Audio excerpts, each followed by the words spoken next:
limber up those pipes. Hello and welcome back to episode 5 of Dissensus, the show where we don't have to agree and we don't have to agree to disagree. We can just talk about stuff. I am your host, Anderson Todd.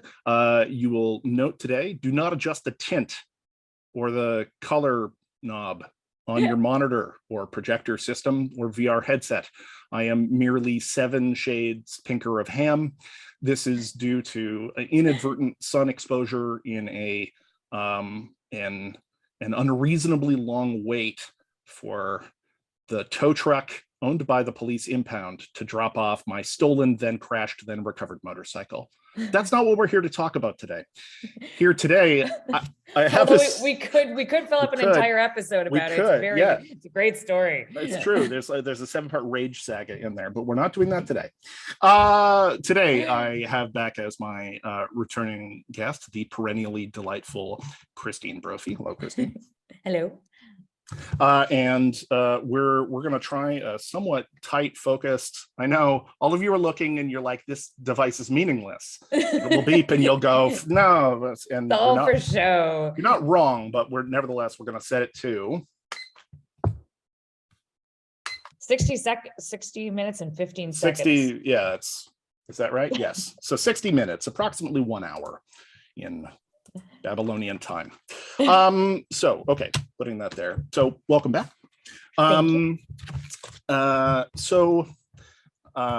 First I just wanted to say, this is going to sound a bit odd maybe, but I actually wanted to offer my genuine respects to our recently deceased monarch, Queen Elizabeth II. This is so weird. I'm not a monarchist. I'm friends with a bunch of monarchists. I am not myself a monarchist in any real sense.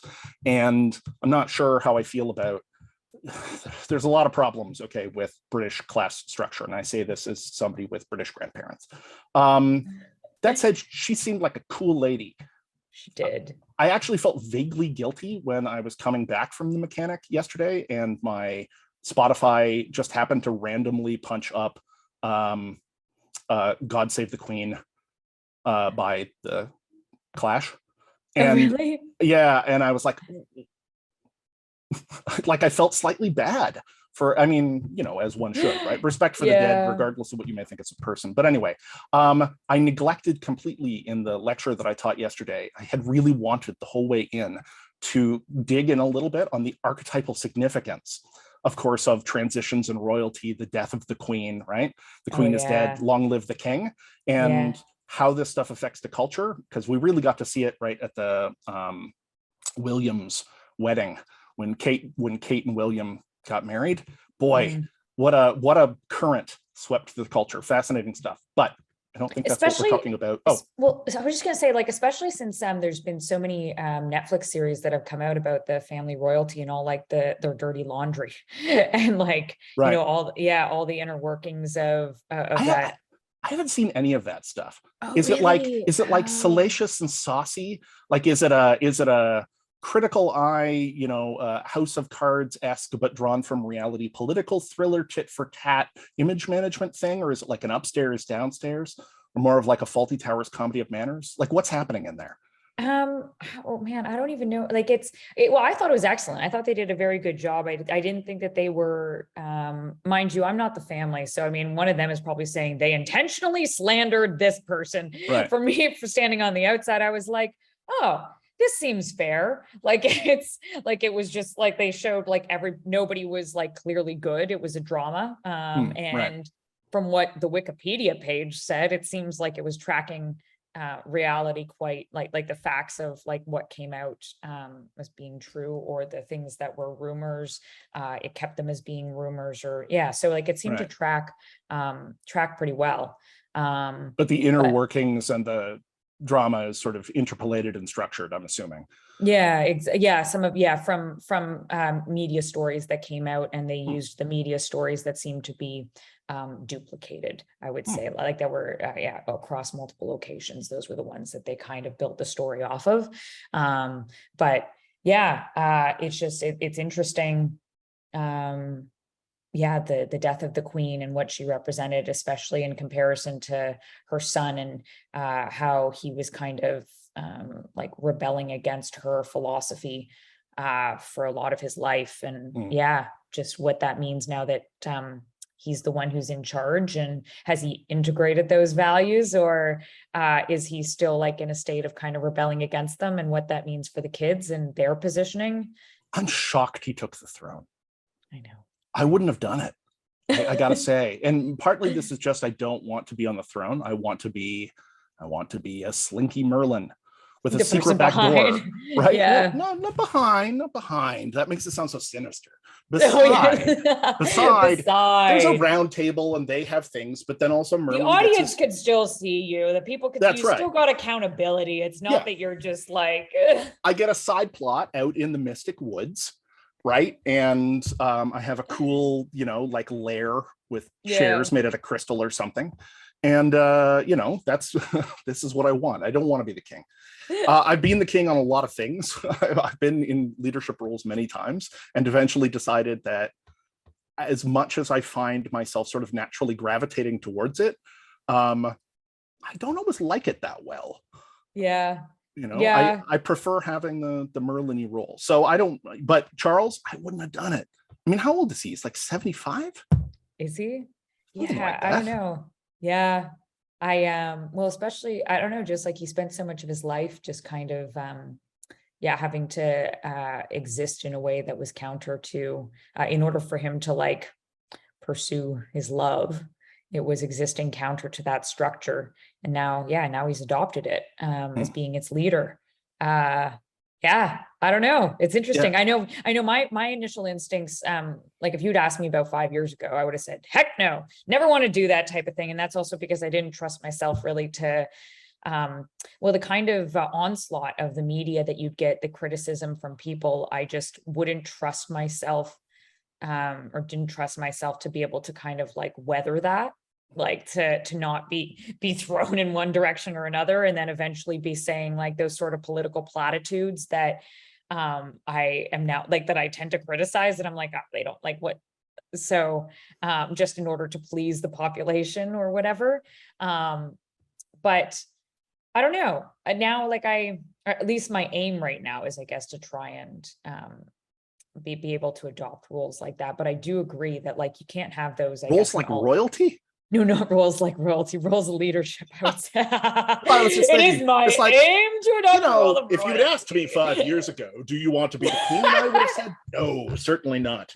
But asking me now, and am I willing to take on the figurehead position? And I'm so happy that you framed it that way. Then absolutely. I'm willing that's to hilarious. Talk to my subjects and let them know that I, and I alone, am the bloodline focal point for the vast reservoir of mystical energies keeping our nation intact. Oh, I adore you. I adore you for doing that. Yes. I mean, so I'm saying that slightly tongue-in-cheek, although of course I also think it's true, right? Which is like, look, there are obvious problems, post-colonial problems, not the least, right? The fact that the British Empire was it was the most massive empire in history, and it was not always kind to its subjects, I think is a fair, gross understatement, right? So there are real problems with it, and there are massive problems with the inherited wealth and all of that jazz. But notwithstanding those obvious problems that I think require real attention, there is something clearly to be said for the ceremonial role. Like, people really cotton on to it. They are not a regular form of celebrity. And you can see it because even in sort of like entertainment celebrity or political celebrity on this side of the pond, we have a tendency to gesture in that direction. We talk about these sort of dynasties of politicians, the Bushes and the Trudeaus, right? And the Trumps. Well, I mean, nobody knows the future, but it would be such a cool name. It's too bad. Anyway, but likewise, you get the Kennedys, Camelot. Right, so there is this referential point. People really dig on it, and I know I am I am typically the voice of dissenting anti-hierarchy and anarchist sandcastle kicking when it comes to random pyramids that I find, because I think we have overlapping status hierarchies. But nevertheless, it's pretty obvious that there really is something to that ceremonial function. Sorry, I'm completely derailing our conversation. I was just going to say that, like, there's something that a friend told me about parts work, which I think like you'd be more familiar with. But it was an idea that kind of stuck with me that kind of links into what you're saying. And I really like it. It's the idea that, like, even though you may be at a part in your life or at a moment in your life where something acting according to like a certain value structure, or taking on a certain persona, like perhaps like the rebellious one, where you need to like rebel against rules of authority because they have been particularly restricting for you. And this is actually like a heroic move for you. And it's not one that's coming out of like a naiveness or sort of like an egotism of like holding on a little bit too tightly to things, but that's actually the thing you need to be doing. But while you're doing that, the alternative way of existing will seem kind of foreign to you, and but that you still like holding on to that thing as being like a principle of like, it's probably still good, or like allowing somebody in your life to sort of hold that space for you that you love, but it's, and you'll maintain a relationship with them, but it's like perhaps it's not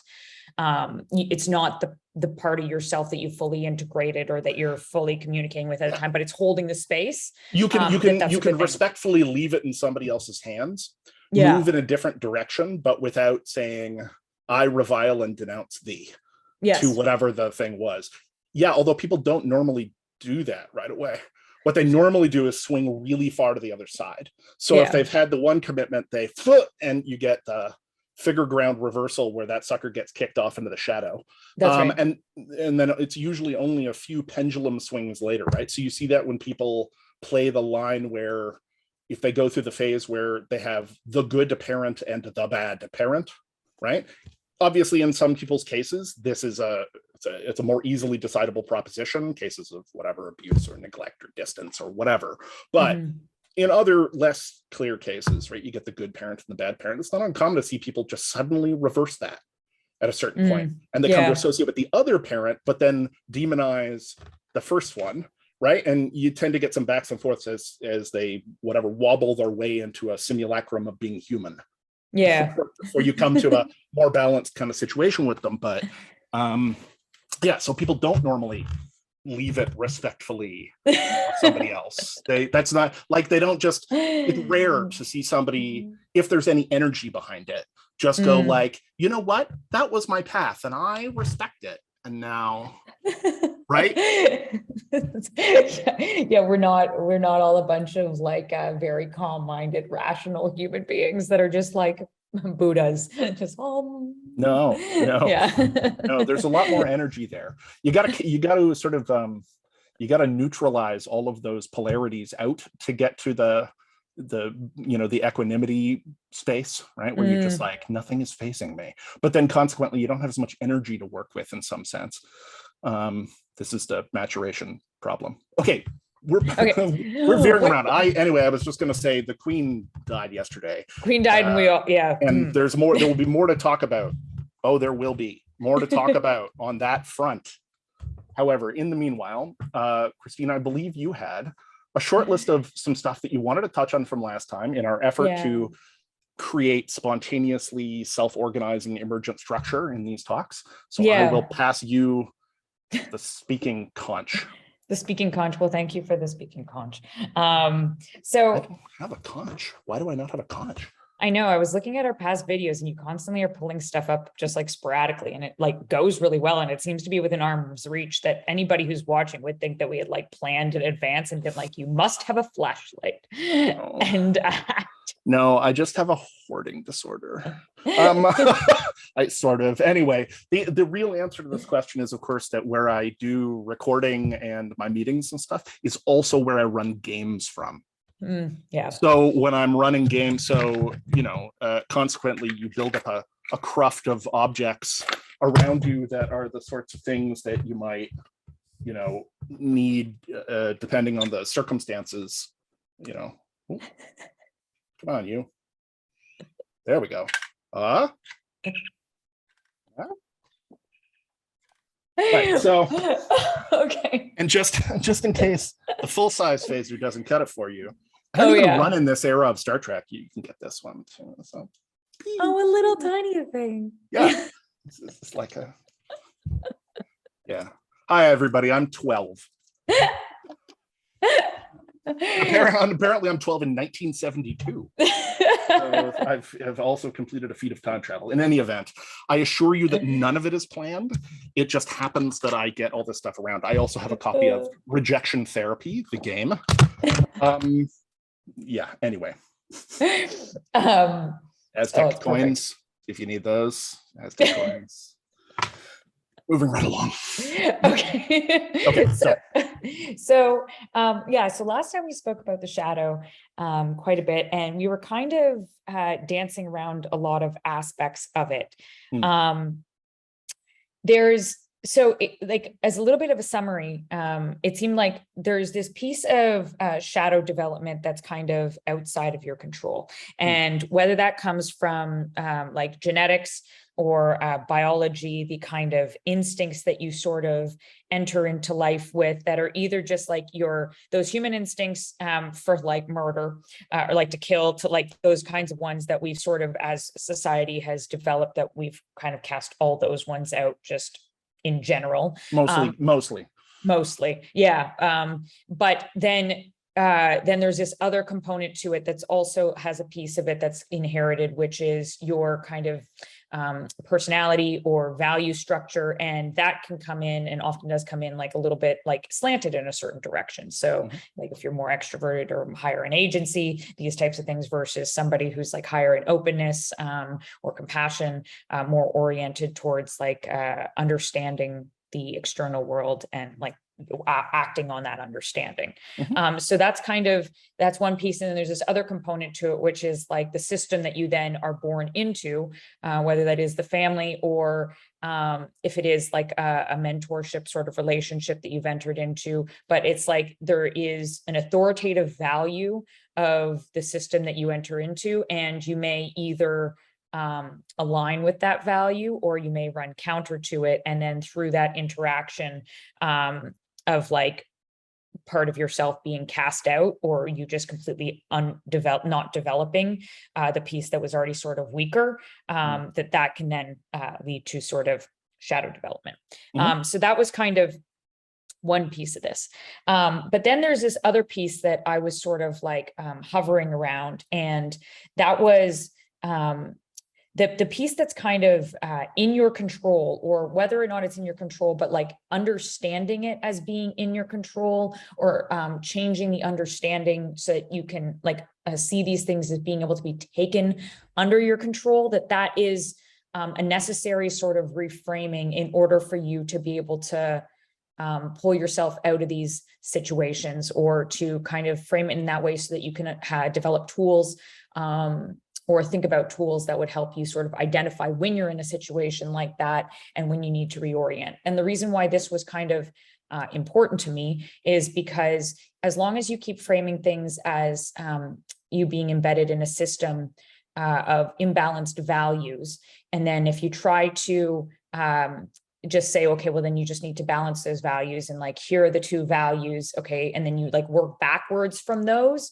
it doesn't, all that leads you to do is to continue to justify the decision making that your imbalance that you're already sort of making. And I can give a specific example for that, but it's not, if you're balancing and not synthesizing.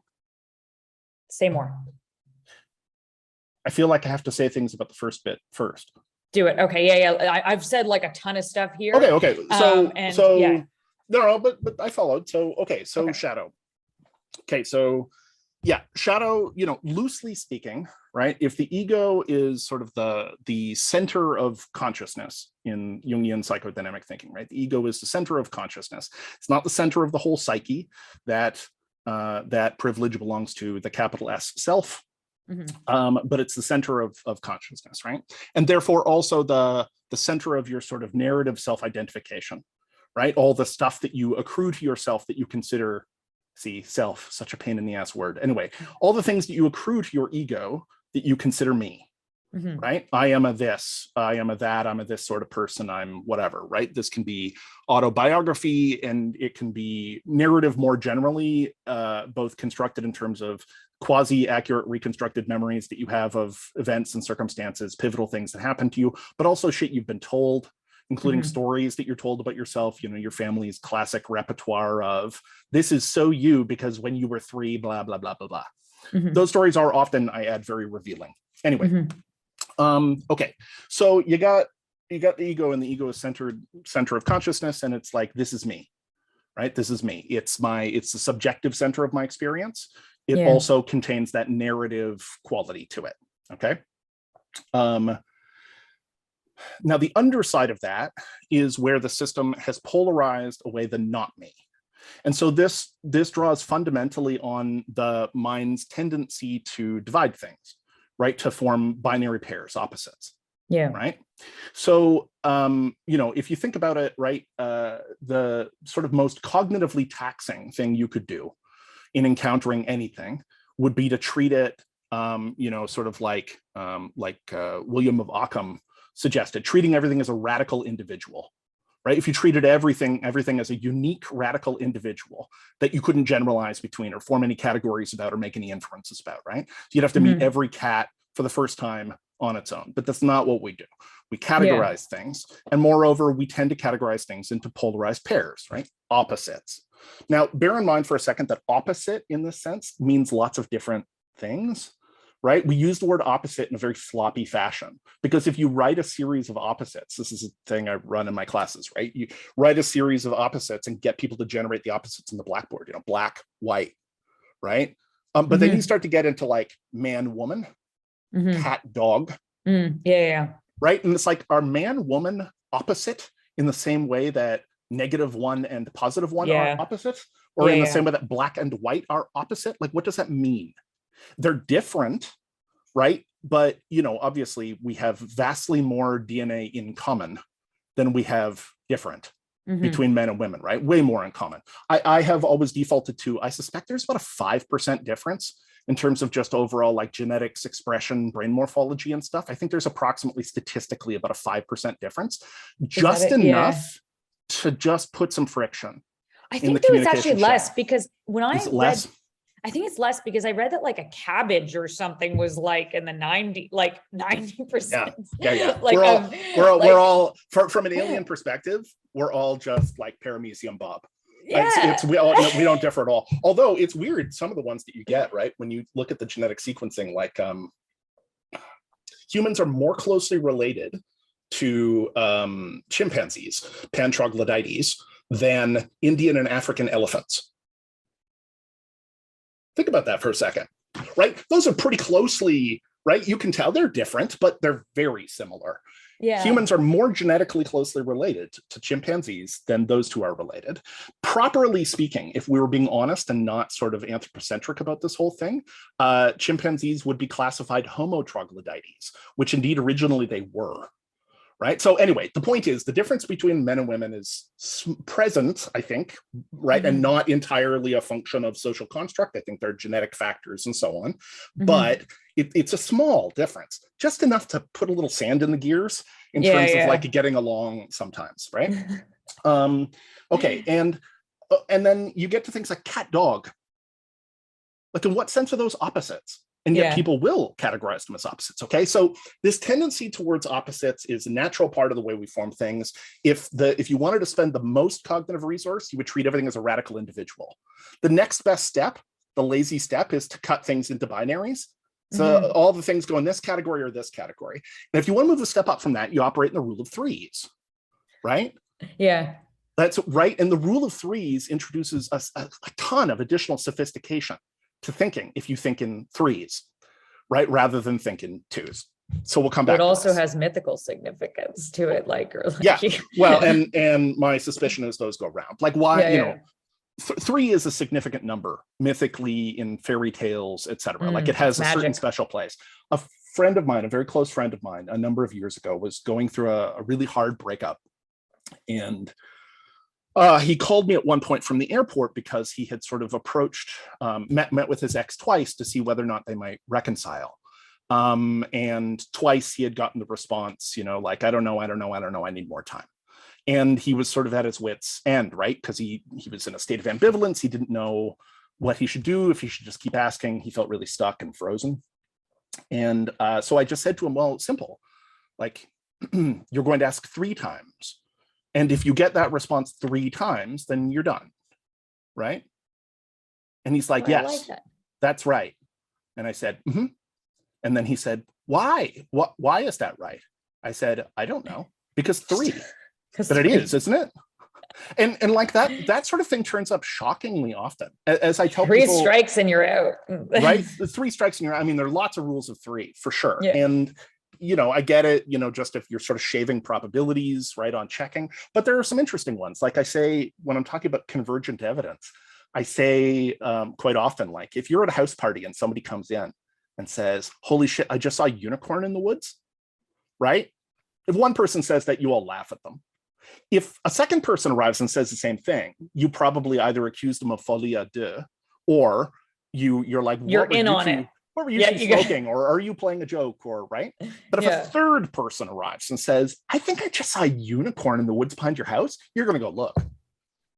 Right? At the very least, you might not accept it off the bat, but you're going to go look. You're going to take it serious enough that everybody is going to get up at the party and they're going to go, okay, come on, we're going to go look for a unicorn. I guarantee it. Right? Why? Because if it's coming convergently from 3 directions, right? 3 dimensions, right? The convergence of 3 senses. There's a whole ton of these things. 3 wishes. Everyone should take note right now. Like, if they're going to run a practical joke on somebody, get 3 people in on it. 3, yes. That's the 3. That's right. That's the break point. 3 directions. We're also, of course, giving horrible instructions for how you can run psychops on people. Just remember, Ted, you're the mailman. Anyway, I almost said Milkman, but we don't have that here. They had it in England when I lived there. It was wonderful. Oh, that's such a fun job. Nice. I know, it's so civilized. Anyway, I've revealed myself apparently as an Anglophile in this episode. I'm super not, but I did like living there. Cambridge was a lovely place to live. Anyway. We're secretly understanding that Anderson says that he's a rebel, but really he's just like loves the monarchy, all about the milkman. It's true. I'm an unabashed secret monarchist. No, all about the milkman. I think that we may have an episode title on that one. This one can be titled that because it's clearly not going. Okay, sorry. Okay, so this sort of division into categories, right? So naturally speaking, what you get is an identification with something in an othering. Where that identification comes from can have lots of different sources. It might be inherent in your genetic position or your comparative genetic position. So for instance, right, the fact that my eyes are blue is a piece of self-identity for me, right? I conceive of myself as a blue-eyed person. The fact that I am tall is also, relatively speaking, right, is also something that I have as part of my identification, but that's clearly relative, right? Tall compared to who? Tall compared to, right? That's really a function of where you are. Right, in a different way. So there are features, right? And then of course there are temperamental and personality features and physical features to go with this, right? I am not built like a ballet dancer, despite the fact I did briefly do figure skating. My physical form create certain things for me, and people are variously related to their bodies. They might identify them in different ways. They may have distortions, but the point is you have an identification point there. Points of personality, points of ability, places where people praised you, interests which you managed to maintain in the face of any resistance. So that is to say, interests that were supported or validated, right? All of this stuff together with successive layers of expanding kind of cultural material, right? So there's, yes, your immediate experience, there's your family experience and family culture, right? There is your immediate community and community culture. There is your national and religious culture, right? And then you're out to sort of the broadest ranges of, the archetypal, right? These sort of truly universal things, right? There are not that many true cultural universals, but where they exist, they're significant. Right? There are certain emotions that occur seemingly in every human population. There are certain conceptual structures, right, which occur in language regardless of the language, with the exception of the Pirahã, although it's a contentious group in the Amazon. The Pirahã, the Pirahã are really interesting. They're an Amazonian group. They're hunter-gatherers. And if you believe the kind of work of, what's that guy's name? Daniel Everett? No. Anyway, there's a guy who studied them, might be Daniel Everett. He claims that they just don't have many of the core grammatical structures that we associate with Chomskyan generative grammar. They don't have recursive clauses, but they also, according to him, lack other kinds of like signature things. Like they don't tell stories. They only have 2 color words. They have no numeracy. They don't create tell stories. That's what he claims. Or they don't create art or something. They have very little mythology and no sense of the world outside their valley. Like there are a bunch of things. I'm no doubt utterly mangling this, and I expect that any anthropologists watching are going to blast me. So feel free. Obviously, this is off the cuff. I haven't looked into this in a while, but he makes these claims. The claims are contentious. There are other people that claim no, they do have recursive clauses. But there's this weird position, because if they don't have recursive clauses, then something's got to give, you know? Either Chomskyan grammar is not universal, and so, okay, there's probably, you know, some stuff there. I haven't looked at it in a while, but I bet there's evidence that that's not as solid as it was in the 50s or something. Or you're forced into the position of saying, if all humans have recursive grammar, then the Pirahã are not humans. That seems like a direction you don't want to go. But anyway. Yeah. I bet you it's probably something like a level of resolution. Like we've talked about this before, but it's the idea of like how they used to think that like people don't develop deductive reasoning until a certain age, and then they found out that kids can actually do it. It's just like you don't use words, you use like stuffed animals, and then you can like kind of get like the shark eats this eats that, and then that's like the transitive. Yeah, exactly. For some of that stuff, although clearly there still are developmental milestones in the Piagetian and the Vygotskian sense, right? Like kids go through periods where they really can't do certain things. Okay, where were you? So you've accumulated a bunch of stuff into your ego. This is me. You have polarized a bunch of stuff out. This is not me, right? Anywhere that there's a contrasting pair. And the things that end up there might be, you grew up and you were a sporty kid, and you grew up in a place where being sporty and being brainy were considered to be mutually exclusive. So you made a call, right? And you're like, I'm going to be sporty. Yeah. And so then you hedged out brainy, right? People do this. People also do it with weird, you'll see people recover from the contrast of physical attractiveness and intelligence. Like people will lean one direction. Unfortunately, girls very often feel forced into this position. They're like, I've had many girls and women tell me that they're like, people don't like smart women, so you got to pick. And it's like, not typically later, but I'm talking about, I don't know, like teenagers. Yeah. I've known some people who did this, who sort of artificially reduced their apparent intelligence, presumably to be less threatening or more popular. And the same pressure is not present for boys, although intelligence is, generally speaking, it's never makes you as popular as you'd like. Yeah, I think that it's like, especially in high school, when you're locked in the room with the same group of people, right, perpetually, and you can't, you don't have the same kind of choices you do in university, where you can sort of leave. Like, it's like, no, you got to get along with this same group of people, and then you get those like some of our group dynamic sort of behaviors that come into play, where anybody who's kind of on the edge in terms of like, which happens to be like, if you're the person who's, although I have found like it depends on kind of, if you're more sort of fluid socially, or like, have like able to laugh things off, or kind of have a sense of humor, if you've developed that sort of muscle in you, if you're also smart at times like that, then I think that you're able to better like sort of manage those situations, where if somebody does like throw a comment at you, you have something like a quip to come back at them with, versus if you, I think that like if you're intelligent in high school and you're not as socially skilled, that when you do inevitably get those sort of like comments thrown at you for like being the smarty pants or whatever it is, that you'll then kind of like, oh no. Either lean in on it in an obnoxious way, which lots of people do, or lean away from it and try to bowl it down the middle of, you know, like one standard deviation in either direction from 100 so that you don't stand out against the background group.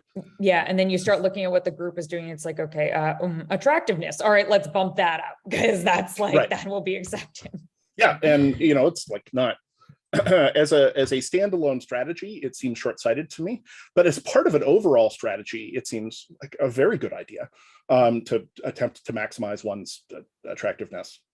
Anyway, okay, so we're off kilter again. God, yeah, I'm scattered this morning. We're just both in too good of moods. That's what the problem is. It's true. Okay, so fine. So you have this polarization, right? There can be other things that happen, right? It may be that you legitimately have a lean in one direction. You're the kind of person who is naturally very punctual, right? So you're probably slightly neurotic, all right, and possibly of high conscientiousness, right? In sort of big 5e terms, but you know, you're habitually punctual. Typically that means that you're experiencing anxiety under conditions where you're not punctual, but you will tend to see people who lack punctuality often as bad. And you can see how this is, right, reinforced culturally. If you live in a family where this is a cardinal sin, right, you're 5 minutes late to dinner and that's like a big deal, you're going to tend to polarize it. You know, there's going to be things within the family, things within the culture. You're going to get ideas about what's good and what's bad, what's acceptable and what's not acceptable, what's you and what's very definitely not you. However, where that picture gets complicated is in a few directions. For one thing, there are things that you do that are not acceptable for most people, right? And so those things often get shoved offside into the shadow, which I will qualify. I'll talk what I mean by that in a second. So that kind of stuff, right? Things that people do that they consider unacceptable for whatever reason, you know, minor crime, sexual proclivities that they think won't be accepted at large, or in some cases, right, sexual interest or whatever at all.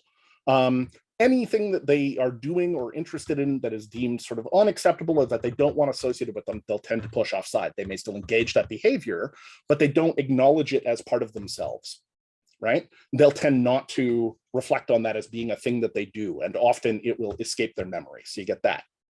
You get underdeveloped aspects of oneself that have been deemed bad. So what's the flip side of being punctual? Well, the flip side of being punctual is sort of being, you know, spontaneous, easygoing, laid back. Okay. Well, so I just want to jump in here because I guess like, so the point that I was trying to get at, or that I wanted to kind of like, to progress the conversation or to move us forward a little bit, was that, so if you were to tell me, like, when I was in, I think that there's like a piece of this where if you can develop sort of principles of holding both values, or like, you know, conflicting values, both in respect, or like you can respect both of them. And to some extent, when you get into a bad situation, if you hold both of them like with that sort of respect, you can kind of navigate your way through it, and that might be enough. But often what I have found has happened, at least like for me, is that when you kind of start heading into one of these directions, whether it is like your first, like a really, really bad relationship, like we've talked about this stuff before, really, really bad relationship, the standard milestones or pitfalls, depending on how you want to. Yeah, exactly. That when you're in one of those circumstances, to just tell somebody, well, you should, you know, also be like more accepting, or you should, you know, also have more confidence in your value, or you should, like, all that stuff. When you tell somebody who's in the throes of it, is like, that's not helpful. Like, that's not, I can't do anything with that. And then often like that stuff will get turned around. And we spoke a little bit about this last time, which was like, if you tell, like, I would believe in that moment that I was balancing the values of agency and acceptance, because like agency would tell me if I was in a bad relationship, well, I should just like try harder. I should like change the way how I'm approaching this person. I should, you know, do whatever. And then if I was like being accepting, but in my like kind of like warped perspective at that time, it was that, well, you know, this is the idea of like the opposing processes of chaos versus order, where like one of them is that you know where you are, so then that would lead you to act in a way that was, you have control over this, or you can change your activity in some way to produce a predictable outcome, versus chaos, which is like, well, things, I don't understand this, or I don't understand everything that's going on. And what that type of thinking would produce would be something like, what that person just did, or that bad thing that they just did, it's like, well, maybe it's understandable because there's these circumstances that I didn't really take into consideration. So maybe what that bad thing that they did to me is actually like understandable, and I should be more forgiving of it. Right. That's such a charitable take. I was thinking that what chaos typically produces is desperate pattern seeking. Oh, yeah. Desperate pattern seeking, the desperate attempt to create some kind of explicable pattern. Well, that's the other side of it, is like that you understand, like I understand this, and like this is who I am, and this is who that person is, and like this, but it's understandable. But both of those things in that moment, if you step outside of it, it's like you're just justifying staying in that circumstance, like, and like, so it, but it's so I think this is where I'm talking about this as you asked me originally, right? The thing about balance versus synthesis.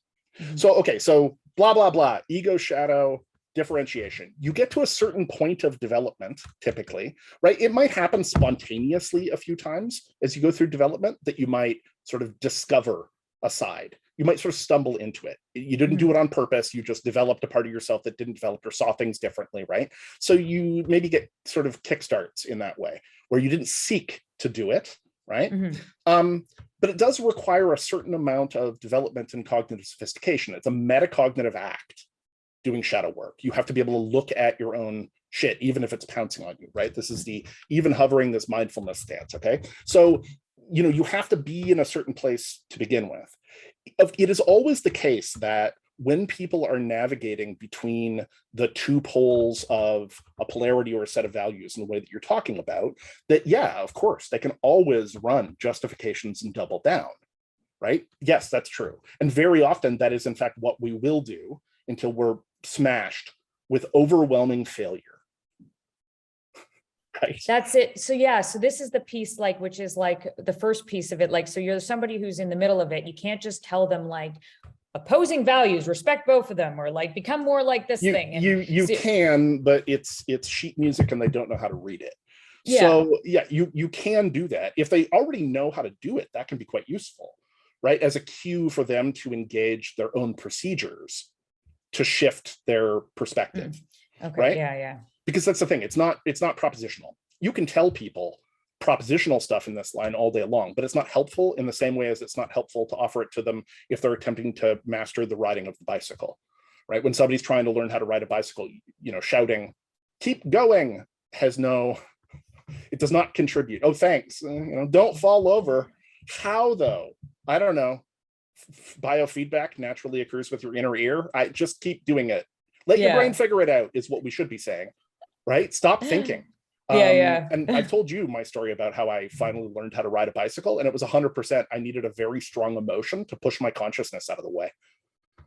Can you tell this story again? Sure. It's a little embarrassing. So let's say that I was not the most physically precocious child. I was not the most physically and kinetically precocious child. I'm not in a family of sports persons to a great extent. And so anyway, I learned how to ride the bicycle really late.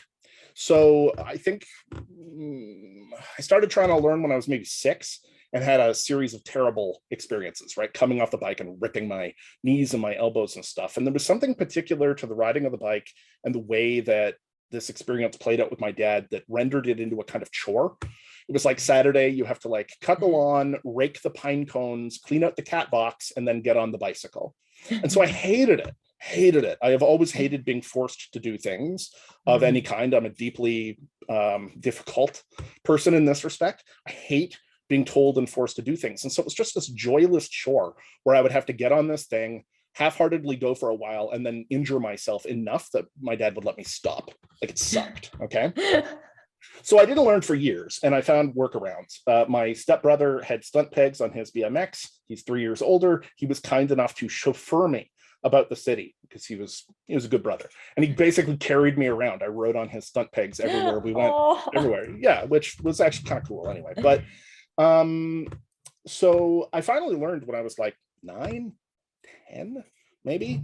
And I was practicing with my mom, and there was like a gravel parking lot behind my mom's house where there had previously been a factory. This is in Owen Sound, so they made big corkscrews for Great Lakes ships, Anyway, so there's this big empty lot. And so I'm riding and I'm not really succeeding in it. My mom is being quite encouraging and, sort of calm about it. But I'm not really getting it. I'm really in my own head about the whole thing. And then there was a group of 3 kids that were from the street behind us who came over and were sort of watching me do this and who started to make fun of me, right? As one would. And I got so angry at these kids, right? It was just this enormous volcanic upwelling of like shame, but also rage. And so I took off after them on the bike. And I remember going past this little girl. She couldn't have been maybe more than 3 or 4. And she was holding a hammer. No, sorry, I've got this wrong. I went past her and what she said was, "You'd better be careful. My brother has a hammer." And I thought, where are your parents? No, that's just what I'm thinking now. But anyway, so I took off after the 2 boys. I blasted past a girl and took off after these 2 boys. Hold on one second. Was this girl related to the boys you were taking off after? Yeah, I think they were siblings. Okay, because I was like, otherwise, like, why is she just telling you that her brother? In fact, I think she was warning me as I chased her brother down on the bicycle that he had a hammer and he was not afraid to wield it. Okay.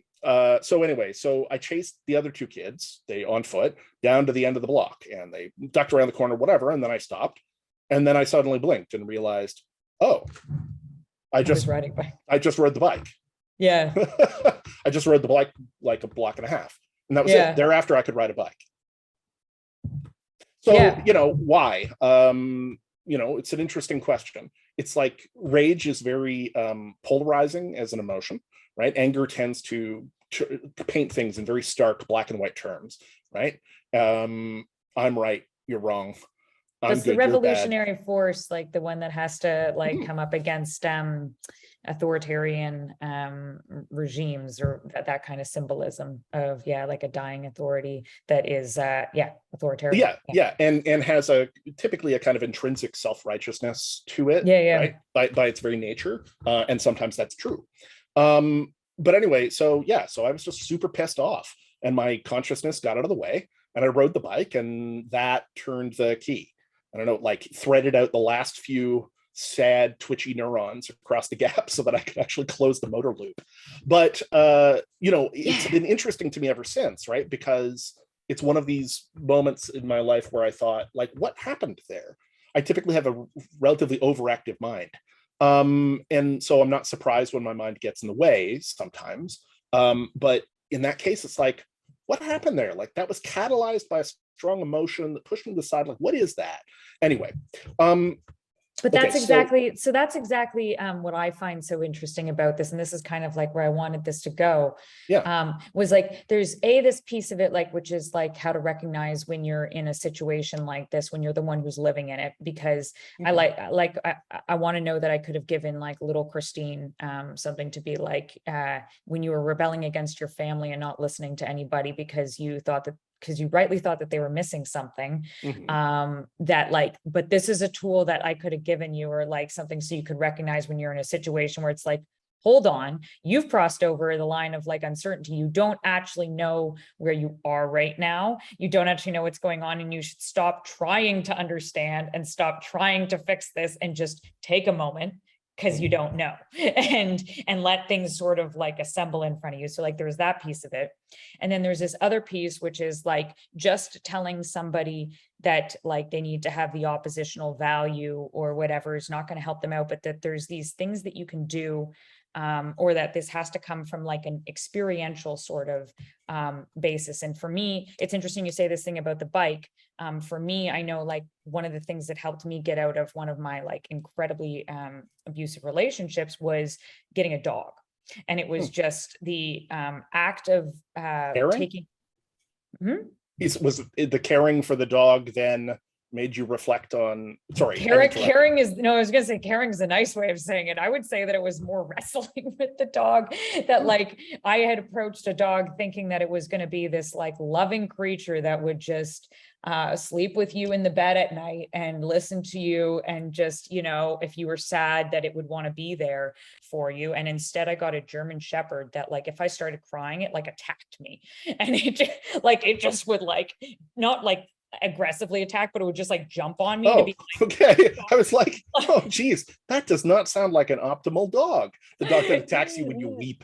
Yeah, I know. But you mean would like physically lunge, and it would like jump, like throw its body weight on me and just be Right. like, okay, you got to stop this shit right now. And like when we'd be out on the street, it would be like barking at everything that, and it would just like, and it was, this dog's incredibly strong. And so I would be in tears half the time over trying to deal with this dog. But just kind of having to learn to adopt sort of a stance that was, you know, like we talk about this, like the archetypically like masculine figure, but like just kind of being like a firm, like the positive value of it, which is more like firm, and not like without anger. Like I couldn't get angry at the dog, because anytime I do that, I would actually just feed into it and it would start barking even more. And like having to be firm and consistent with like a longer perspective on these things, so that you wouldn't be just like reacting to all of its immediate sort of behaviors and emotions that it was showing, and instead just kind of like be persistent with what you think is right. And then over time it becomes trained, and that it like kind of like started to level out. So how did that plug back into the relationship? How did that serve to sort of give you the pry bar, or give you the perspective? Like what happened? So I mean, it basically stopped me from listening so much to the immediate circumstances that he was like explaining things away, or that I could explain things away for him, and started to get me to focus more on my own instinct of like my expectations of what a relationship should be, and of just like of like what respect is, and just like my own sort of instincts of that stuff just kind of made that voice a little bit stronger for me, so that I wasn't just paying attention to the words that he was saying and his like emotional reactions and all the circumstances, to kind of like turn my attention away from that stuff. So it was a weird thing, like a bottom-up shift that happened. And once that started to happen, I started to notice like all the inconsistencies in the things that he was saying, that like for his explanations about why I shouldn't be doing something and why what I was doing was wrong. And it's like, wait a second, you're doing that stuff and you're cheating and all these other things. And like, hold on, like that makes no sense. Like you just said, so it was, it pulled me away from the attachment there.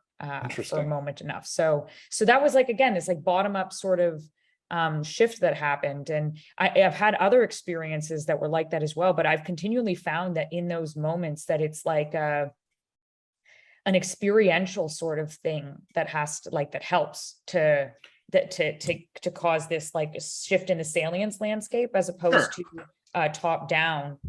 So I think that can definitely be true. Okay. It is the case, like, you know, most of the early instances, I think, where people go through any kind of psychological transformation of the kind that we're talking about, right, is going to be externally catalyzed in some way, right? Something is going to kind of kick it off. I think that people are variously sensitive to receiving that kind of insight, right? There's differences in sort of capacity. I think those capacities typically build over time, and I'll come back to that in a second. Right, the time factor aspect. And I think that it's something that can be, it's something where you can appropriate your own self-development. You can teach yourself to get better at catching them, in the same way as you can teach yourself to get better at catching other kinds of things, right? Opportunities, whatever. Like you can get better at catching stuff from the stream. And it's the same way. You get better at catching opportunities in some sense. At some level, I think once you develop far enough in these kinds of techniques, you can choose to deliberately intervene. You can learn to do the thing that you're talking about, where it's like, there's no point in telling a person, well, what you need to do is just integrate the opposite. And they're like, what are you talking about? Right? You can learn how to generalize it to that point after you've done it a bunch of times, but that comes further down the road. Now, in terms of the like going back and giving yourself the chapbook, right? Here is how I'm going to smooth my own road, right? That's an interesting one. I got to admit, my perspective on this has changed considerably in the last 10 years, probably. I am a tremendous fan of the shortenings of the way. Right, by which I mean I like shortcuts. I like the idea of being able to jump ahead, accelerate things, shape things, facilitate, obviously, right? I wouldn't be interested in the kinds of things I'm interested in otherwise. But it has become increasingly clear to me that there really do seem to be certain aspects of experience, phenomenologically and procedurally and in terms of process, that are just a function of time. And there, maybe it's possible to shorten it somewhat, but not as much as I might have thought. Right? I completely agree with that. Yeah. Right. And like some of it is that pain is information. Pain is information. I mean, that's how you should take it. Now, the interpretation of that information is a different question, right? And that's, of course, where things start to stumble, is how to interpret your pain. But pain is information, and it's a direct form of corrective information. That's what it is. You've gone too far in whatever, right?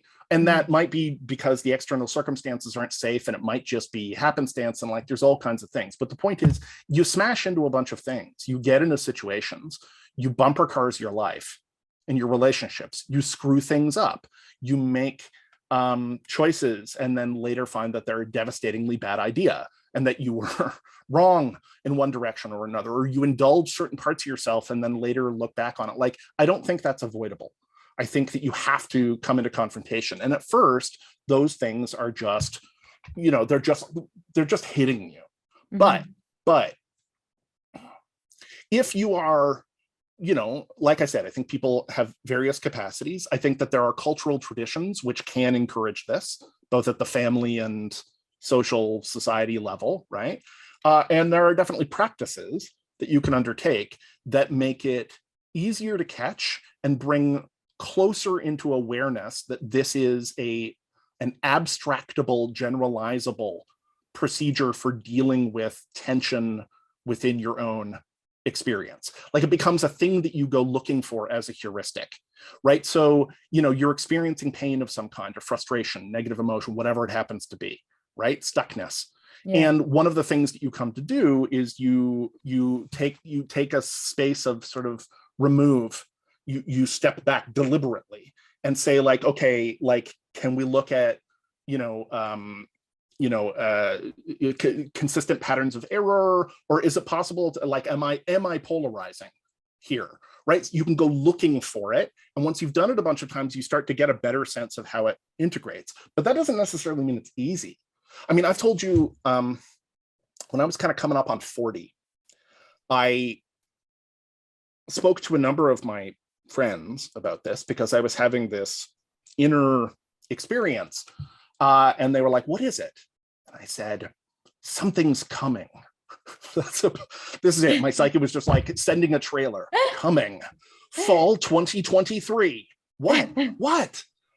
Something's coming, I would say. And they'd be like what? I was like, I don't know. But like, I can kind of feel it. I can feel this transformation. I can feel the outer edge of something significant, some kind of significant change that's going to occur within my own structure, within my own constitution, within my, like, I could feel it coming. Yeah. Right? As 40 came up, and my various decades of life have been quite different from each other. There's a consistent through line of me sort of as an illusion and a self-organized narrative with a lot of reconstructive memory attached. But there's been this through line, but really there's been big significant shifts in my circumstances and my values and how all that was put together. My 20s and my 30s were very different. And so as I came up on my 40s, one of the things I sort of surmised, I was like, well, maybe I'm looking at a big integration here. I've had integrations in the past. Maybe I'm looking at a big integration. I thought, well, what would be a big integration that might be? And I was like, well, what if I was integrating together the energies of my 20s and my 30s? this big wide swing that I did. Right? Oh, what if that? And I was like, that would be great, actually. So in an optimist, the glass is half full kind of way, I'm like, oh, this would be terrific. Think about all the upside. Until psychologically it actually started to happen.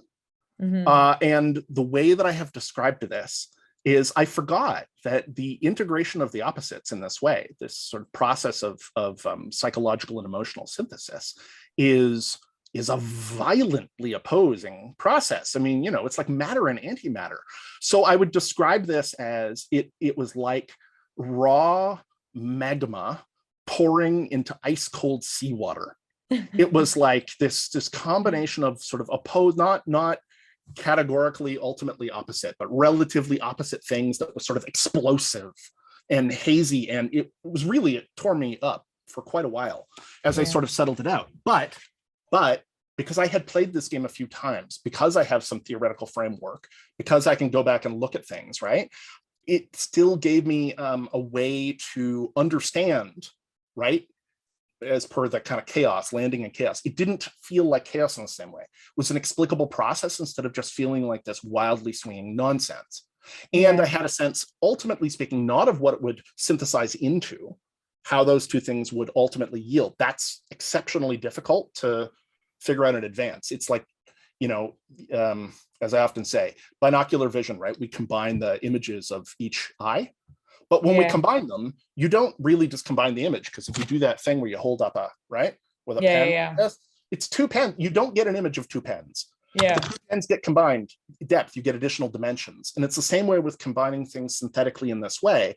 There's a higher dimensional aspect that contains information that you cannot get from the lower level. That's kind of dialectics, right?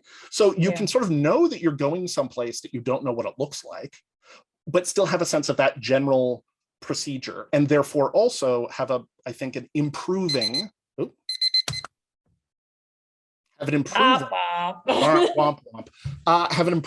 sense of like when you should be testing your premises, when you should be backing off on your priors, emotionally speaking, and sort of in terms of implicit information, right? What it feels like to be Marco Poloing your way closer to where where the work is. You get better at picking that stuff up. That's so abstract, but this is the thing. It's an abstracted pattern that you pick up that is a pattern that runs through the structure of yourself. But once you pick up the pattern, what a great trick. Does that address kind of what you're like? In terms of this, how do you know not to stumble, or how do you? What I was going to say it's interesting what you bring up here. This idea of I'm cognizant right now that the timer went off, so we're going to do the very thing we just said we were going to do. I'm clear for 47 minutes. Okay. So we will go a little while longer at the very least. Okay. So what you said about this kind of frame of acceptance of that some things take time. I also agree with that. I think that, and it's kind of interesting, this idea that it's likely that your family has prioritized one value over the other. We'll say, we're going to take like a real stereotypical sort of version of this, like that they've prioritized one value over the other. You get a path of a child who's either going to take on that value and be real happy and thrive in that, and then therefore leave the other side underdeveloped, or they're going to rebel against that and then just completely discard the value that the family had and take on the other one. So it's likely that during the teenage years, we've got like a piece of growing up as a teenager is doing that swing, that like kind of like that's it's like a crucial piece of growing up. You should be taking swings at values, even if you later come around to them. But the idea that teenagers should like absorb all of the dominant ethos of their culture is ridiculous. We want people to rebel in the same way as we want 3-year-olds to start slinging no. It's part of the developmental expansive process. Right? Or to accept the values of the family, but then to know that later on that's going to fall. Like you want that, like this swinging is going to happen. Right. and that's a piece of it. So I think that is like a good perspective to take, that it's not so much like an ironing out of the swing, because like that's a piece of what society needs, and they need that sort of experiential information that comes from doing the swing, that it's not just like an adoption of an ideology that's coming like from a top-down way, or that you're, you know, supporting a political party in some way. It's more like that you've adopted like the personality, and you've become this sort of rebellious person, or this incredibly like compassionate person who is also like, you know, trying to please your parents and trying to make things right within your family. And like, that is like the priority that you've taken. Like, so it's the experiences that then come from taking on that value as a priority that sort of is what bakes into your narrative. Right. But then there comes this point where people get stuck. And usually, to be honest, because you pointed out this particular distinction, right?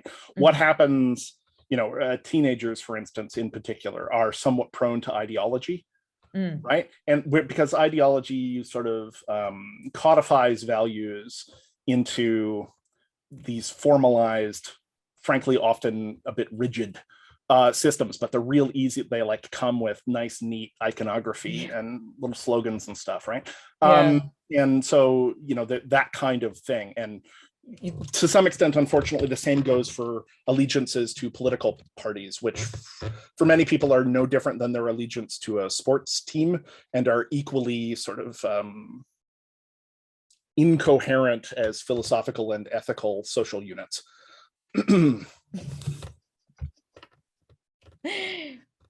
It's very roundabout, but in any event, right?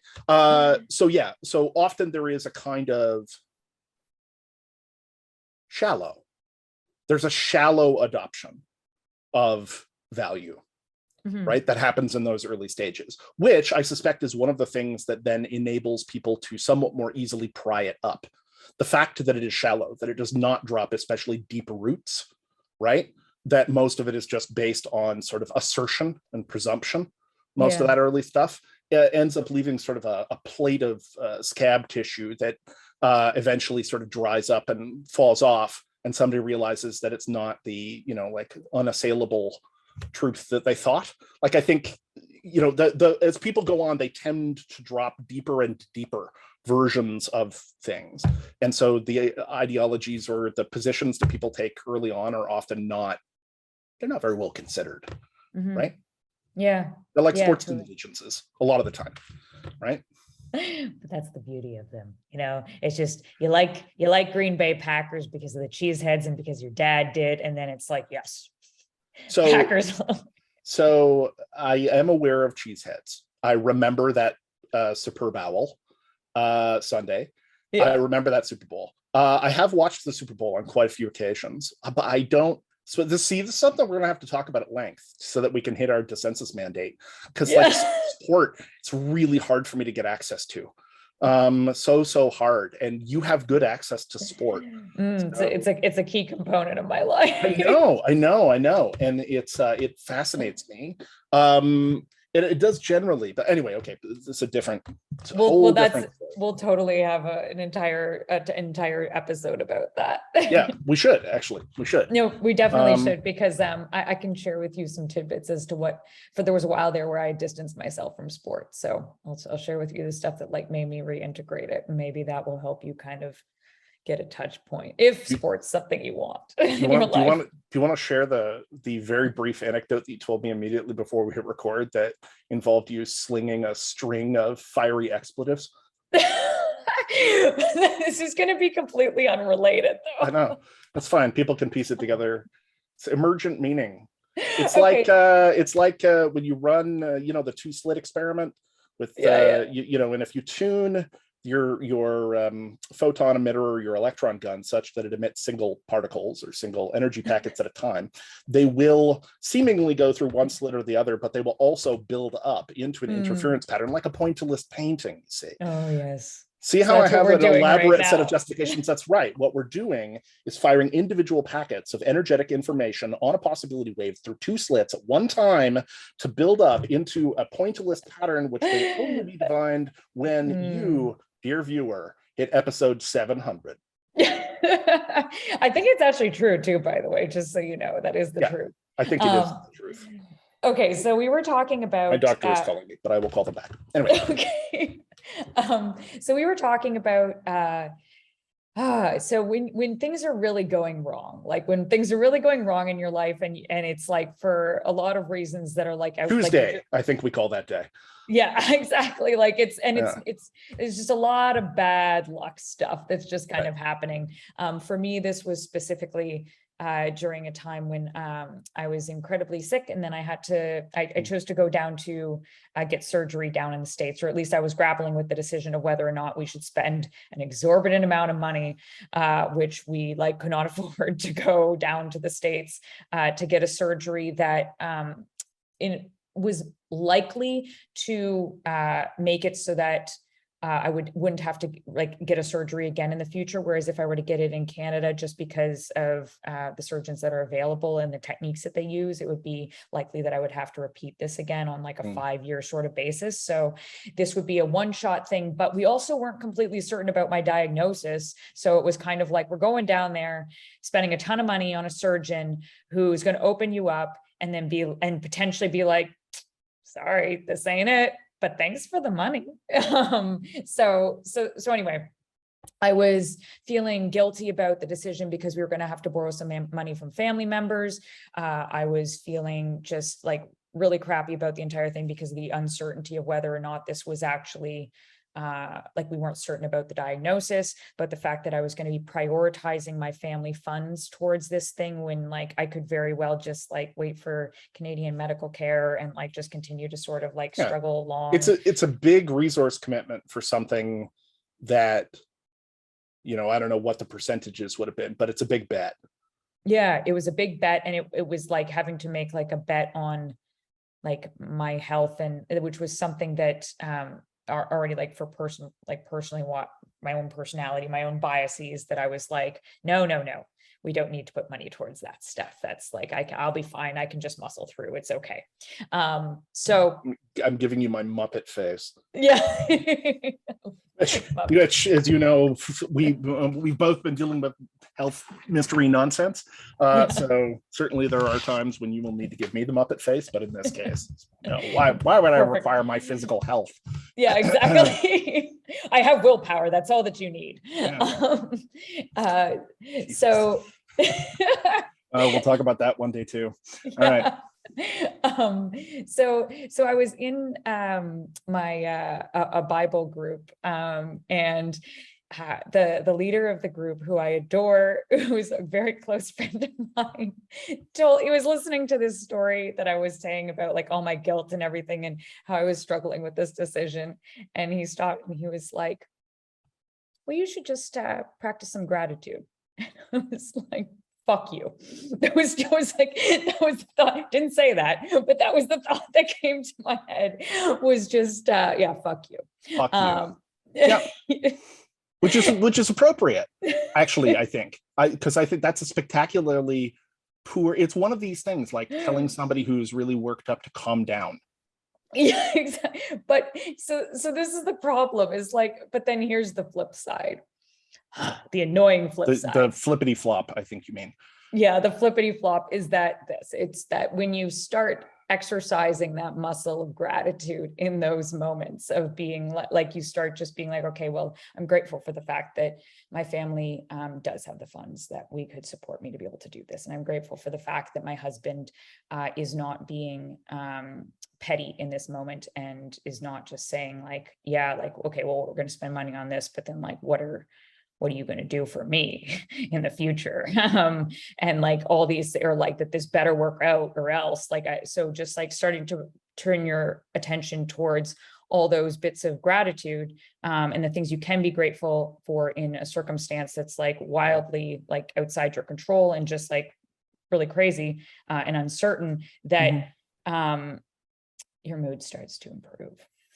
you suddenly start to notice, like, the birds on a bird feeder that are really beautiful, or a butterfly flying by, or the fact that, like, there's an opportunity for you to go outside and, like, to take time, that you had like a little bit of time off work to help your family build like a sauna or something like that. And that it's just like, that in that moment you were able to do more than you dreamed possible, and that's something that you should actually be really, like, excited about. And yeah, so it's like, it just helps you start to notice, or like a little girl who's, like, dancing in the grocery store aisle with her dad, and you just start to take joy in that. And so again, it's this, like, bottom up emotional shift that happens, that if you didn't sort of do that reorientation, that really is bloody annoying, that, like, doesn't make any sense, that just, like. Is that how that orientation most commonly occurs for you? Like, when you kick out of that crunched, constricted, beleaguered, slightly woe is me, fuck this space, and move into this other space, does it primarily manifest for you with this kind of beauty and sweetness? I ask because I experience that. I think I experienced maybe 3 forms. I get that thing, which is the wow. Wow, you know what's great? Leaves and clouds, right? I get that, and, like, the basic nature that's, like, around. It's like when you've been super congested, and then you get the first day where you can breathe clearly, and you're That's like, exactly breathing rules. I don't know why I don't take more time for this. Okay, so but there's the aesthetic version, right? Which is this, like, moving through into a certain, it's like the quality of grace almost, right? Totally. And then there's the weird version, which I get more, right? Which is moving through into the experience in a non-threatening, non-alienating way. It's a kind of like a derealization, I guess, except it's not scary. It's just fascinating. It's like, really? Is that reality, huh? This is what's happening? All right. Right? Because the path that leads me up most often, if I'm honest, is, of course, laughter. It's finding things funny. Yeah. So, like, last year I spent a week in the hospital waiting for a surgery. I was lucky because I snuck in under the wire, so to speak. They kind of put me through because I had already been in to get treated for this, like, 5 times previously or something. And, anyway, but I'm there for a week, right? And of course, initially, the first day, I'm like, this sucks. Like, I have to spend 30 hours in the emergency room, and it's uncomfortable, and I can't sleep. And it's like the first week, and screwed up my 3-day novel, and I can't ride my motorcycle, and I have classes this week, and blah, blah, blah, blah, blah, blah, blah, right? Yeah. And then by the next day, I was like, well, I don't feel great, but also this is funny. Like, it's so funny, like, and there were things that happened at the hospital that seriously pissed me off, right? Anyway, which I won't get into, but nevertheless, like, I couldn't believe how funny I found spray and shampoo. Like, it was just way out of proportion. That's right. So, you sent videos. That's right. Yeah, that was great. Yeah. That spray and shampoo stuff it makes me laugh. It's ridiculous. I'm sure it works really well if you know what you're doing. I don't. And so it just ends up looking like a Bride of Frankenstein fright wig kind of situation, lightning bolts.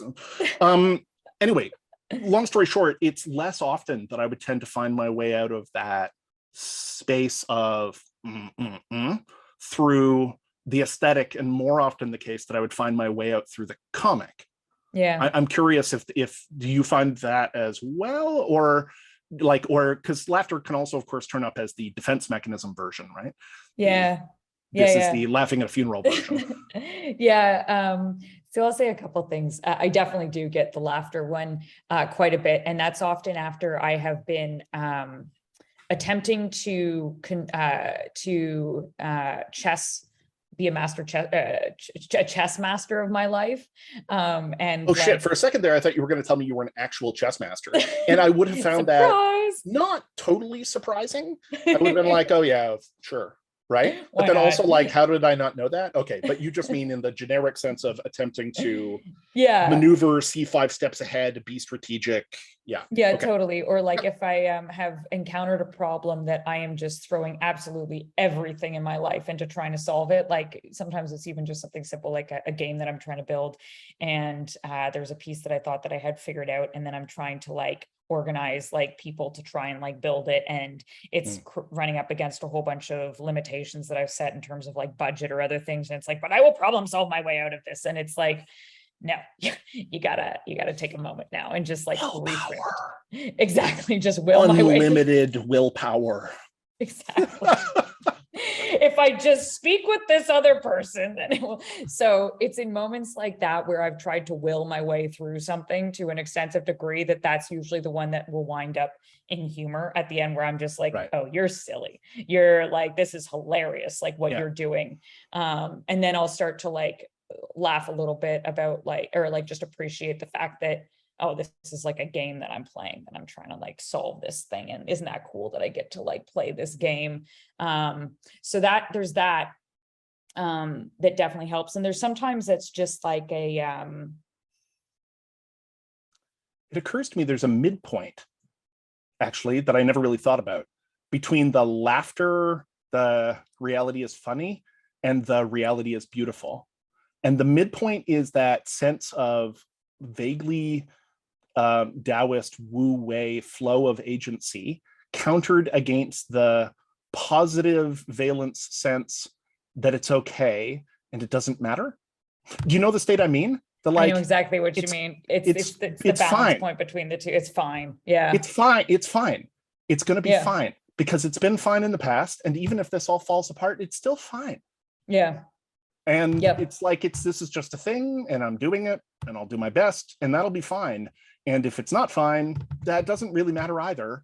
And, you know, that space, which is somewhere between that aesthetic space, that grace space and the humor space, but I don't have a word for it other than it's God. Good vibes, fuck it. Good vibes, fuck it. Good vibes, fuck it.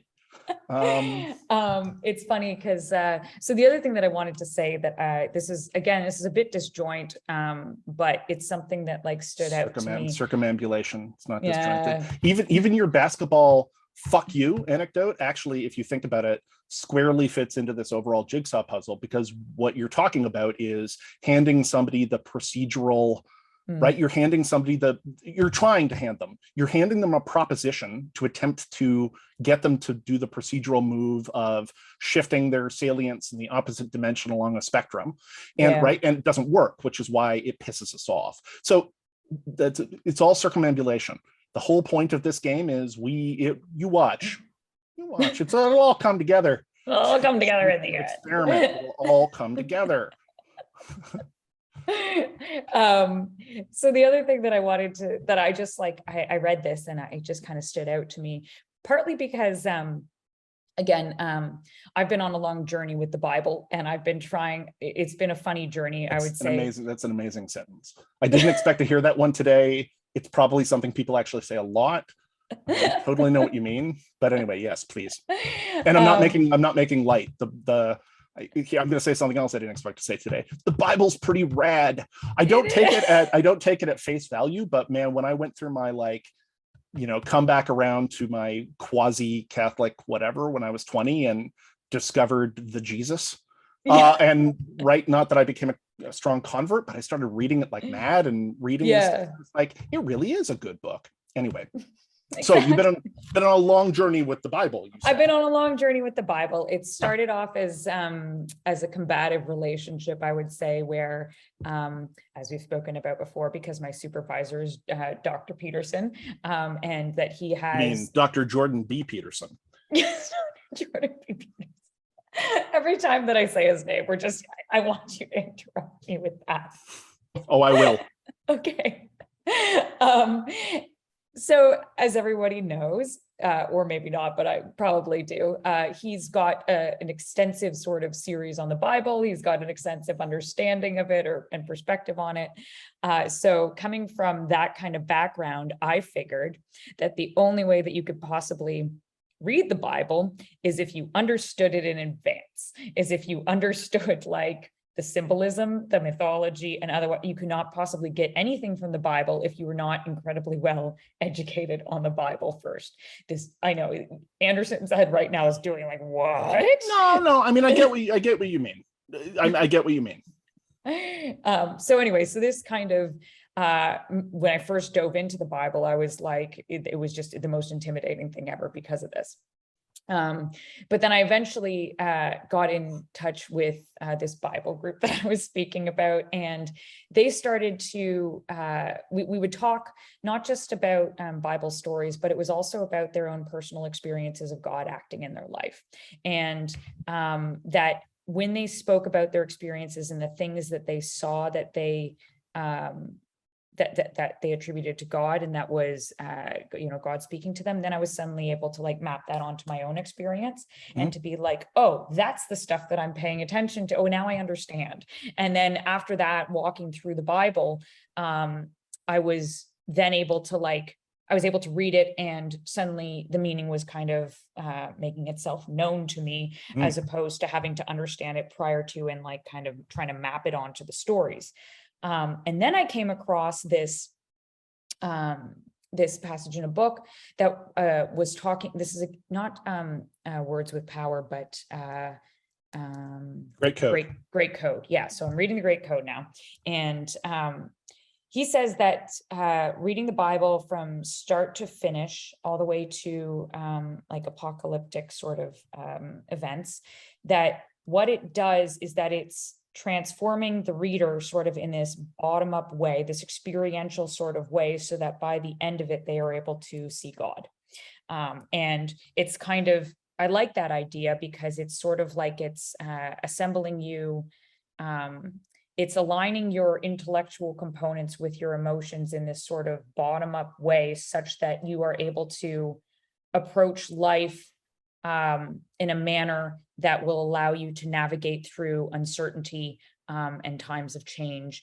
In an adaptive way. Like, that's a crappy scientific sort of way of saying it, but that made sense to me. I like Fry a lot. Do you agree with that idea that reading the Bible, because I did that.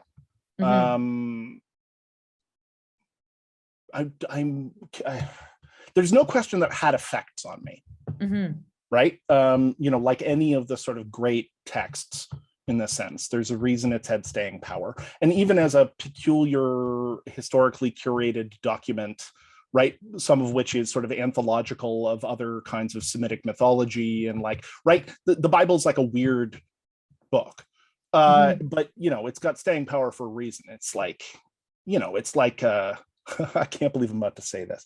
It's like a mythological K-Tel's greatest hits, like the CD of Rhinestone Highway Jewels that you would pick up at the gas station. You're like, damn, every one of these songs is good. Play Born to Be Wild again. Yeah.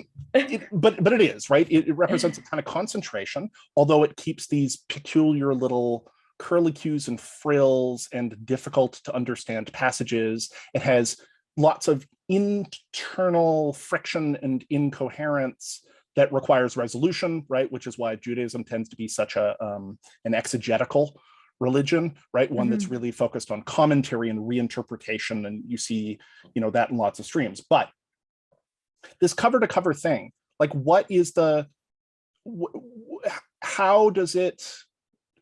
Okay, without trying to unpack that further, because I feel like I'm now straying into a much bigger topic. That topic is called God, which probably is going to need several episodes. How many episodes? It's definitely one that we're also going to put a pin in, because I would love to talk more about that, because it's such an interesting, because my relationship with that, I would love to. Yeah, and I have an atypical relationship to that stuff that seems to throw people out, as you know, right? Yeah, I'm a militant agnostic. Militant agnostic with a very strong emphasis on epistemological humility. So but I still think it's important, right? And not necessarily in whatever conventional format. It's like, I'm not convinced that any particular group of humans has capital T, capital A, the answer. But That doesn't mean that there aren't answers and useful bits and stuff. But I don't know that I experienced that experience when I read through the Bible. I don't think it gave me that kind of presence sense. And there are certainly texts that have produced that for me to some extent, but that didn't feel like one of them. Yeah, I think that for me, it's never been that it has produced that sense by itself. I have needed other things to kind of bolster it. Like I have to bounce in and out of the Bible for me to be able to, I've had to bounce in and out of the Bible in order to understand and to be able to have a conversation with God on a daily basis. It doesn't just come from reading the stories. I find if I spend too long in the stories, it becomes almost like a habitual thing that I'm reading, and I'm no longer allowing them to speak to me. And then I have to bounce up to like you're doing sort of short passage lectio divina, like you're doing contemplative, taking a bite, really chewing it, and like right, exactly. And then bouncing out to something that's more like the Great Code or books like that, where then I can like kind of like understand like a framework, and then I'll bounce back. But then if I stay too long in that space, then I end up kind of over intellectualizing it, and then trying to play God in a way of like trying to like understand what is ultimately right and reason my way out of every single situation. And that's the structuralist trap. That's where Fry gets you. The tools are very compelling, and therefore anyway, I like Fry a lot. You really make me want to reread The Great Code and Words with Power now. I haven't read those books in a long time. Like they're great. 25 years maybe. And they had, I remember when I read them, which was in my kind of biblical rediscovering Jesus, finding a personal connection with this figure.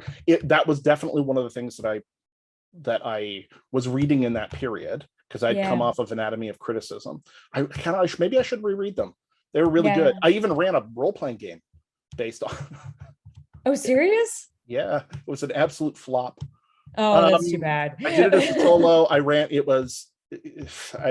explicate this, but it was a combination of Fry's ideas about the Bible and the archetypes of the Bible, together with some of the material from Clive Barker's Imagica, not directly, but sort of as an inspirational mold, the opening sequences of Imagica and this sort of otherworld portal fantasy stuff, together with Philip K. Dick's Gnostic material, so like Valis, etc. So there was this thing that I was doing, but like really heavily leaning on Fry. The problem was that I ran it as a solo, and it was one of these moments where it's like I had a creative vision, but the person that I was running the game for just basically wanted to like play a role-playing game, and instead I'm making him understand like deep passages of this is what Fry does. You start playing God, and I'm like, don't you understand, like you are in the furnace, this is and he's like, so should I roll the hit? Like I was like, no, you can't overcome this with violence. Like, right, anyway, I didn't always target to my audience back in the day, and sometimes I would get possessed by this kind of stuff, but it was definitely an influential book on me at the time. I should reread it. Anyway. It's that's what it is. But then so if you stay too long in there, you end up like playing God in your life, or kind of getting into that mentality, and then you dive back into the Bible and the idea that God that you're able to sort of trust in him, and that if you only were to look back at the broad expanse of your life, like your life in its entirety, you will see that he has already put in place the pieces, or is already putting in place the pieces of the thing that you thought you needed, that you didn't have, that you absolutely had to go out and search and find in some very specific way. And it's like, no, it's already there. It's like the anticipation of Providence or something. The idea that there is in fact some kind of structure, and so you're anticipating it even though you can't perceive or apperceive it. Exactly. But the idea is that it is sort of time is being arranged. And that the things that you need are already there, and like they're already there, the pieces are in place, and that you just simply have to continue. Right. And So one of my students last night at the first lecture for New 302, which is my full year Jung course, one of my students last night who's sharp and likes to do some conceptual arm wrestling. So he always asks me these pointed questions. It's like, this is my first class back in a classroom in 2 years. You got to throw me softballs. But he asked me, we were talking about sort of Jung and the individuation and how these ideas affect. And he said, so, you've sort of alluded to this, but like, do you find that this material, and in particular the alchemical material and these sort of Jungian conceptions, have influenced and structured and whatever, like to what extent do they actually play a role in your sense of your own life and coherence? And I said, yeah, absolutely, they do. And then I stumbled through attempting to explicate this, and it's so hard and anti-rational. No, not anti-rational, but it's irrational to a significant extent. And I'm the first one to say that I think the irrational has an important role. We can't just toss it just because. But at the same time, I'm like struggling to explain this. And, it's struggling to explain this like, well, it seems like my life has a shape. Basically, right? This is kind of what you come down to. And I can look and it's like, and I can, some of this is retrospective interpretation, right? And I'm sure I'm fitting the data, whatever. But like some of it is like there are striking moments that occur, these like mythological and symbolic transitions and things. And you start to look at them and you start to look the way that they've sort of converged and pointed. And you're like, my consciousness didn't do this. This was not on my radar, but it's strikingly organized and it's hard to believe it's coincidental.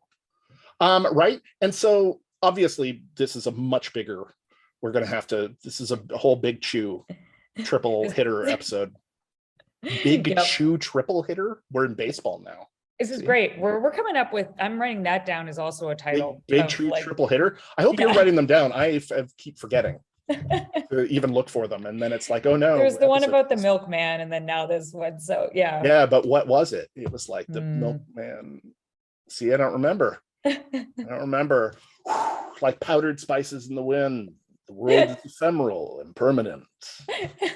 I say it and then it's gone, except it isn't. It's now online forever until the end of history, or until the sun explodes, or until the internet crashes, whichever comes first. So, okay. Boy, we covered some ground today. This is going to be a fun one to rewatch and try and tie the strings together to continue next one. No, we don't. No tying. No, sorry, tying. I gotta start saying that. No, it's fine. I'm being an advocate for chaos. It's fine. And please bring some structure to the completely disorganized. As I'm just, it's an all. Let's talk about everything all the time. We'll record 100 hours and then overlap them into a single minute. It'll just sound like a single scream and us shuddering in place.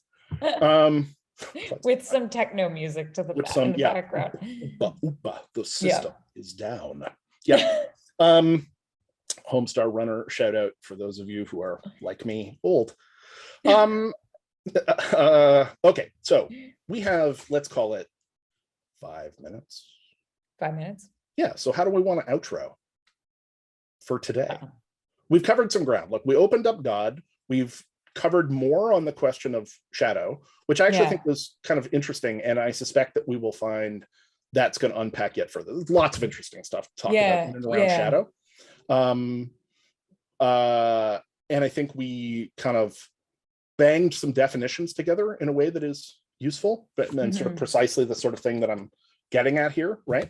We started to talk a little bit about the necessity of the the experiential sort of landscape, like if you're trying to transition between hierarchical or authoritative values, or that there's this component to it, which is like integrating your experience with the oppositional value, but like you actually have to live through that in order for the shift to sort of happen.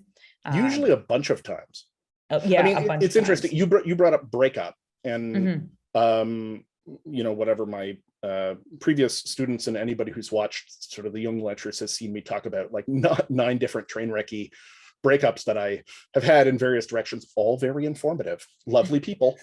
And I mean that. I do. Yeah. I typically retain a great fondness and respect for the people that I was involved with, which is something my parents blessed me with / is a weird bias I've gotten from my own family history. But nevertheless, right, every one of those was like instructive. But I actually feel like so much of that, and I mentioned this last week, there's like a tangling that we're getting into, because it's not just shadow that we're talking about in this case, right? At least not in the traditional Jungian sense, right? Shadow work is this apprentice piece. The next piece up is the contrasexual soul image, and relationship is intimately tied in with that. It makes it a whole order of magnitude more complex than basic shadow stuff. And shadow can be tangled in it, which is unfortunate, right? But we're sort of covering all three levels. Which is okay. Obviously, there's some sort of the conceptual boundaries are porous, right? It's not, these are not hard demarcations, but I think that we'll probably take a look at it from like centering ourselves on a different concept and then exploring it again, and then we'll see that there'll be like a lot of overlap in terms of like the stuff that we talk about, or it will make the past topic kind of like seem a lot more clear.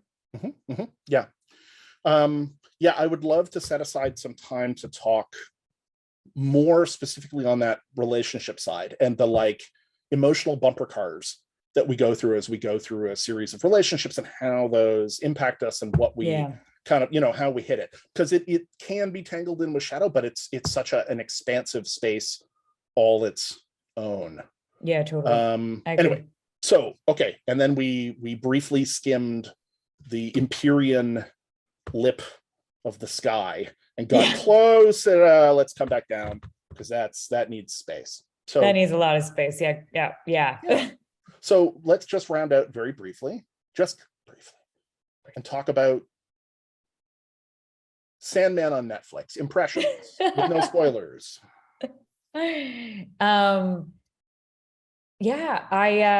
So there's one scene in it. This is unfortunate, because there's one scene in it that I've wanted to talk about that I just found so captivating and interesting. And it came near the beginning, or it was like the first sort of arc that happened.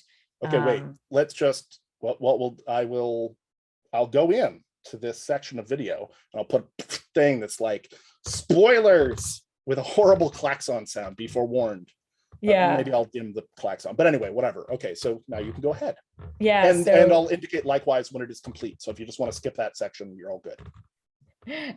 Maybe this is just going to be like an intro of like a piece that I wanted to wind into shadow, so we'll talk about it in the next episode. But it is the entire idea that with that gentleman in the diner who has the ruby, and and Dr. it's just and his idea that that people, that the stuff that they say to each other often is just lies, and that they must tell the truth, and that if only the world were to tell the truth more often, that we'd all be better off. But then what ends up happening when people do tell the truth is that it's them saying, like sometimes that it's just like their deepest, darkest thoughts, or it is like just like what is actually happening at that time. But the world that leads to is one of chaos and destruction and hopelessness.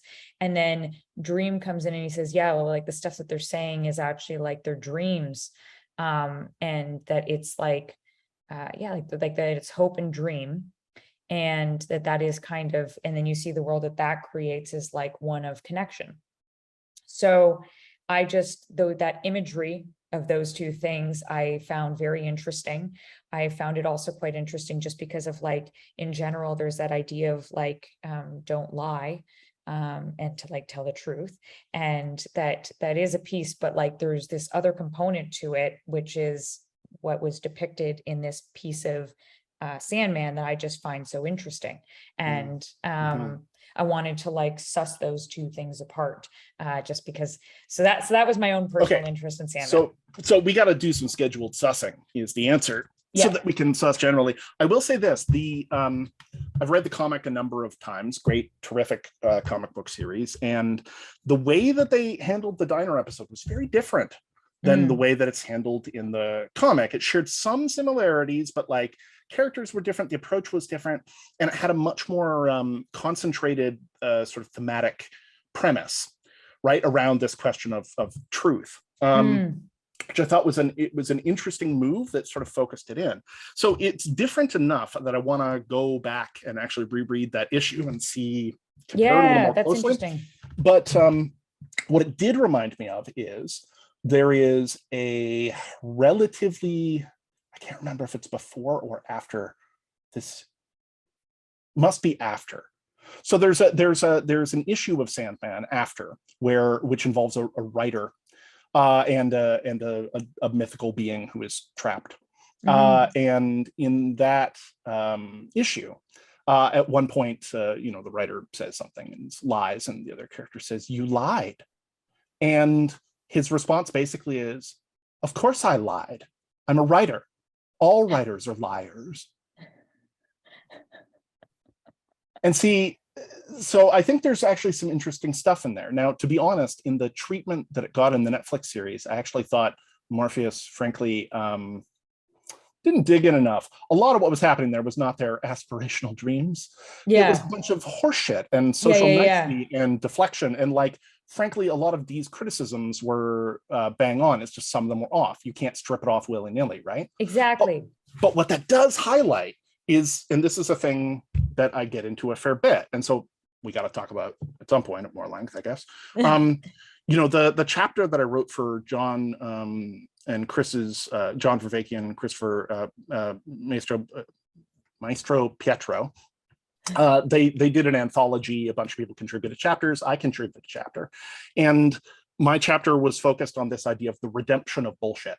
Yeah. So the idea that sort of philosophical bullshit is maybe not the super icky, nasty bad all the time, right? As it is often portrayed, right? And that, like, what is the relationship there? When is fiction or art the lie that tells the truth? When is bullshit adaptive or helpful, and so on and so forth? I'm less inclined to just treat it sort of. So the episode pointed in that direction, and I thought, well, that's kind of interesting. I didn't think they sort of carried it especially well, but nevertheless, I mean, it was a great episode. I enjoyed it. So I think that we both, that's exactly what you're talking about, is exactly what I would like to talk about. To like flesh out a little bit more. Yeah. Okay. So we will return to this conversation then next week. So meanwhile, I hope everybody else has a lovely week. By the time you're seeing this, it's going to be like, I don't know, October? Yeah. Something. We're recorded considerably ahead at this point. Oh, yeah. We'll see what happens. I mean, I could release these twice a week, but I don't know if can people watch 4 hours of maybe, I don't know. Of us just like drawing them on like this like winding path that doesn't really circumambulation. Circumambulation. You gotta believe. Circumambulation.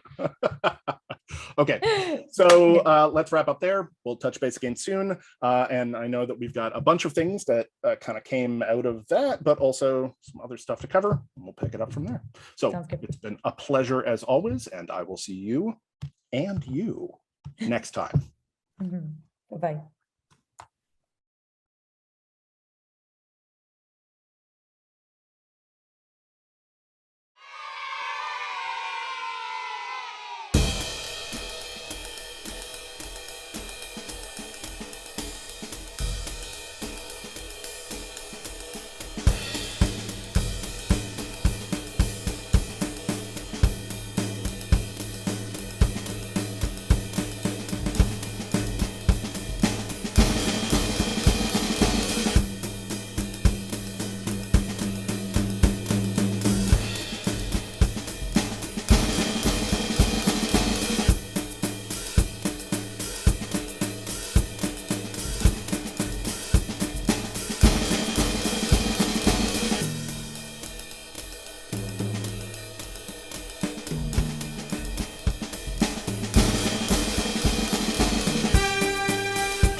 stick my pin in my position here, which is this.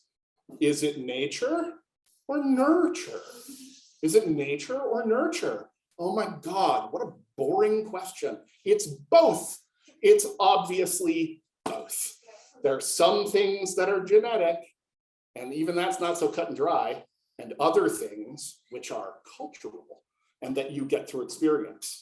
I'm just going to say, again, I don't offer a lot of definitive, this is how it is, but that's one of them. So